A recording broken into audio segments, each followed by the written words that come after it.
Hello students, good evening. चलिए आज हम लोग जो टेंस हम लोग देख रहे हैं, ठीक है। अभी हम लोग टेंस पढ़ नहीं रहे हैं, जो सिंपल प्रेजेंट क्या होता है, प्रेजेंट कॉन्टिन्यूअस क्या होता है, प्रेजेंट परफेक्ट क्या होता है, सिर्फ उसका स्ट्रक्चर, उसके हम लोग वर्ब को कैसे यूज करते हैं, V1 V5 V2 कैसे हम यूज करते हैं, उसी श्रेणी में हम लोग आज एक कदम आगे बढ़ते हैं। और वो क्या है हमारा, तो अगर हमको टेंस पढ़ना है ना, तो सबसे पहले हमें वर्ब पे कमांड करना होगा। अगर वर्ब पे कमांड नहीं है तो कहीं ना कहीं हमें प्रॉब्लम क्रिएट कर सकती है, ठीक है। तो टेंस पढ़ने के लिए हमें दो वर्ब सबसे पहले चाहिए, ठीक है। दो वर्ब चाहिए हमें, एक हेल्पिंग वर्ब और एक मेन वर्ब। क्लियर है, सिंपल सी बात है, एक हेल्पिंग वर्ब और एक मेन वर्ब। तो टेंस पढ़ने के लिए जो हमें वर्ब चाहिए वो आज हमें क्या देखना है, वर्ब देखना है, ठीक है। और उस वर्ब में हमें क्या देखना है, सिर्फ और सिर्फ हेल्पिंग वर्ब के बारे में आज हम लोग बात करेंगे, ठीक है। हेल्पिंग वर्ब का क्या कॉन्सेप्ट होता है, कैसे उसका हम लोग यूज करते हैं, उसकी आइडेंटिफिकेशन क्या है, उसी के बारे में हम लोग देखेंगे। तो आप सभी जानते हैं जो हमारे इंग्लिश ग्रामर में टोटल का टोटल कितना हेल्पिंग वर्ब्स है, 24, ठीक है। इस 24 को मैंने क्या किया, इस 24 को आपने दो पार्ट्स में डिवाइड कर दिया। क्लियर है। सबसे पहला पार्ट्स को आपने क्या कह दिया, प्राइमरी हेल्पिंग वर्ब, ठीक है, प्राइमरी हेल्पिंग वर्ब। उसके बाद दूसरा पार्ट्स को आपने कह दिया मॉडल्स। क्या कह दिया, मॉडल्स, ठीक है। आज हम लोग मॉडल्स पे भी चर्चा नहीं करेंगे, सिर्फ और सिर्फ प्राइमरी पे बात करेंगे। तो देखिए, अगर हम प्राइमरी की बात करें तो ये टोटल आपका होता है 11 और ये मॉडल्स कितने होते हैं आपके 13, ठीक है। यही प्राइमरी जो आपका वर्ब हेल्पिंग वर्ब है, तो 11 और 13 टोटल कितना हो गया आपका, दोनों मिला करके 24, ठीक है। अब देखिए, आपका जो टेंस से रिलेटेड है, टेंस आपका सबसे बड़ा डिपेंड करता है किस पे, इस पे। इसका तो फिक्स है, मॉडल्स का तो फिक्स रूल है, यही होगा तो यही होगा, मतलब उसमें कोई इफ एंड बट नहीं है, ये बात आपको ध्यान रखना है। अब देखिए, अब इसमें होता क्या है जब जैसे हम प्राइमरी वर्ब का यूज करते हैं, प्राइमरी हेल्पिंग वर्ब को कैसे यूज करते हैं देखिए, ठीक है। चलो तो हम लोग हेडिंग बना लेते हैं, क्या क्या, primary helping verb, primary helping verb, इसको आज हम लोग देखेंगे। देखिए, सबसे पहली बात, पहला जो प्राइमरी हेल्पिंग वर्ब, अच्छा प्राइमरी हेल्पिंग वर्ब कितने होते हैं हमारा, 11। ये पूरा को पूरा टेंस डिसाइड कर देगा आपको, ठीक है। आपको हमेशा एक चीज याद रखना है, फ्यूचर का एक ही वर्ब आएगा, या तो विल यूज करें या तो शैल यूज, विल और शैल। अगर शैल को अगर यूज करना आप नहीं चाहे तो नहीं कीजिए, ठीक है, नहीं तो आप शैल में चले जाएंगे। सिंपल सी बात है, आपको सिर्फ और सिर्फ विल यूज करना है। अब देखिए, और या तो वो प्राइमरी हेल्पिंग वर्ब या तो प्रेजेंट का होगा या तो पास्ट का होगा, सिंपल सी बात है। तो ये 3 तरीका का होता है प्राइमरी हेल्पिंग वर्ब जो होता है, वो कितना तरीका का, 3 तरीके का होता है। कैसे हम लोग इसको बांटते हैं वो देखिए। चलिए, तो सबसे पहला को कहा जाता है हम लोग टू डू बोलते हैं, सॉरी टू बी बोलते हैं, ठीक है।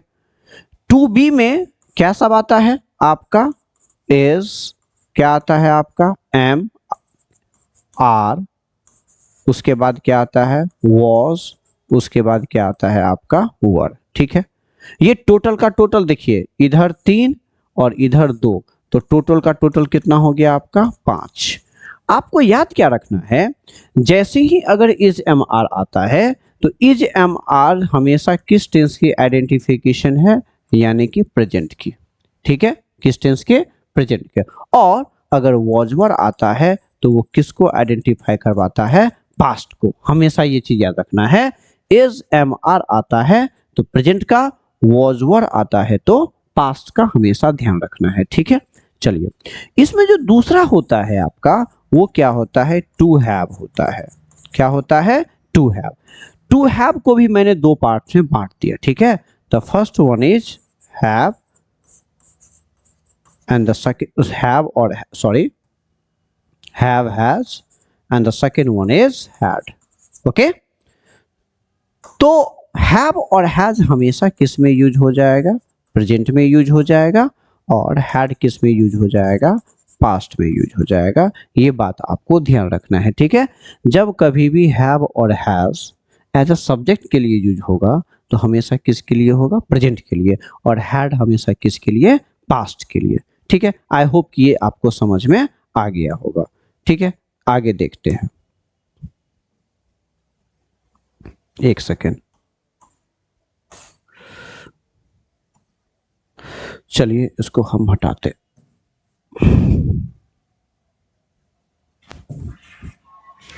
अब देखिए इसमें क्या यूज होता है, सो देखिए अब इसमें क्या यूज होता है, एक आता है आपका क्या, टू डू। क्या यूज होता है, टू डू। टू डू में भी दो तरीका का वर्ब आता है, ठीक है। एक काम करते हैं, इसको हम यहाँ लिख देते हैं। टू डू में भी दो तरीका का आता है, एक होता है आपका डू और एक क्या होता है आपका डज, ठीक है। और एक क्या होता है आपका डिड, क्या होता है, डिड होता है। क्लियर। तो देखिए डू जो होता है हमेशा प्रेजेंट में काम करेगा, डू और डज हमेशा किस में काम करेगा, प्रेजेंट में काम करेगा, और डिड जो है सो किस में काम करेगा, पास्ट में काम करेगा। ये बात आपको ध्यान रखना है। देखिए 1 2 3 4 5 6 7 8 9 10 और 11, तो टोटल का टोटल आपका कितना टेंस हो गया, यानी कि टोटल हेल्पिंग वर्ब कितना हो गया, प्राइमरी हेल्पिंग वर्ब 11। और इसका मैंने सेपरेट यूज भी देख लिया, ठीक है। यही 11 के 11 आपके सारे के सारे टेंस में यूज होता है अगर हम प्रेजेंट और पास्ट की बात करें तो। लेकिन अब करना क्या है, एक बात हमेशा याद रखना है, जैसे इज एम आर प्रेजेंट में यूज हुआ है तो इज एम आर को अगर पास्ट में बनाना होगा तो इज एम आर किसके पास आएगा, वॉज वर्ड के पास, ठीक है। अगर आपका सेंटेंस गिवन होता है वॉज वर्ड में, then you have to change into present, है ना। तो आपको क्या करना होगा, was word will be change into what, is am are में, क्योंकि ये एक ही घर का संतान है। Is am are was word एक ही घर का संतान है, ठीक है। आगे बढ़ते हैं। अगर आपके पास हैज हैव में गिवन है सेंटेंस, ठीक है, हैज हैव गिवन है तो किस में यूज होगा, प्रेजेंट में, तो हैज हैव का जस्ट अपोजिट क्या हो जाएगा, हैड हो जाएगा। अगर आपको हैज हैव में सेंटेंस गिवन है और उसको पास्ट में बदलना है तो वो डू डज यानी कि ना ही डिड में आएगा ना ही वॉज वर्ड में आएगा, बल्कि किस में आएगा, हैड में आएगा। अगर हैड में गिवन है तो वो किस में आएगा, हैज और हैव में आएगा, ठीक है। अगर मान लेते हैं सेंटेंस डू और डज में गिवन है, आपको पास्ट में बदलना है तो सिर्फ और सिर्फ डू और डज को किस में बदल दीजिएगा, डिड में बदलना है। अगर मान लेते हैं डिड में सेंटेंस होता है और उसको प्रेजेंट में बदलना है तब वो डिड को किस में बदलना है, डू या डज में, क्योंकि डू डज और डिड एक ही घर का संतान है, हैज और हैव हैड एक ही घर का संतान है, इज एम और वॉज वर्ड भी एक ही घर का संतान है। तो ये आपको हमेशा याद रखना है, जो हम लोग कैसे चेंज करते हैं, ठीक है। सेंटेंस के सेंस के अकॉर्डिंग हम लोग क्या कर लेते हैं, सेंटेंस को चेंज करते हैं, ठीक है। तो ये हाँ, इसमें से ये जो आपका 11 का 11 है, अब मैं आपको बता दूं उसका यूज हम लोग अलग तरीका से पढ़ेंगे, ठीक है। इसका जो बेसिक कॉन्सेप्ट है इसका वो मैंने देखा है, ठीक है। ये जो प्राइमरी हेल्पिंग वर्ब है ना, ये हेल्पिंग वर्ब का भी काम करता है, ठीक है, और ये मेन वर्ब का भी काम करता है ना, ये मेन वर्ब का भी काम करेगा। ये बात आपको हमेशा ध्यान रखना होगा, ठीक है। ये हेल्पिंग वर्ब का भी काम करेगा और मेन वर्ब का भी काम करेगा।